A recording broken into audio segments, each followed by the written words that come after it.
చాలా ఘనంగా చేయడం జరిగింది. 10 సంవత్సరాలుగా కంటిన్యూ 11th వార్డులో జయంతి ఉత్సవాలు చేస్తున్నాము. ఈరోజు ఉమెన్ ఎంటర్‌ప్రెన్యూర్స్ ఎంకరేజ్‌మెంట్‌గా ఇక్కడ వాళ్ళు స్టార్స్ పెట్టుకోవడానికి అవకాశం ఇస్తూ వాళ్ళకి అవార్డ్స్ రైటర్గా వాళ్ళకి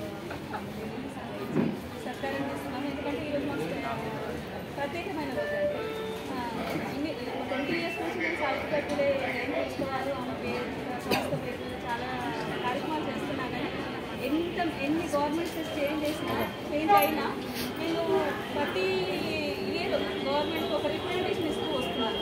సావిత్రిబాయి జయంతి ఉత్సవాలను అధికారికంగా చేయండి, ఆమెకు ఒక జీవో ప్రకటించండి. ఎందుకంటే ఆమె మహిళా టీచర్గా ఆమె కృషి ఈరోజు మహిళలు అన్ని రంగాల్లో ముందుకెళ్తున్నారు, విద్యాపరంగా అన్ని రంగాలలో కూడా. సో తనను గుర్తించి జయంతి ఉత్సవాలు జరిగినప్పుడు ఆ మెసేజ్ పిల్లల్లో ఉంటుంది. ఇంకా పిల్లలు ఇంకా ఉత్తీర్ణం అవుతారు, ఆడపిల్లల్లో ఆత్మవిశ్వాసం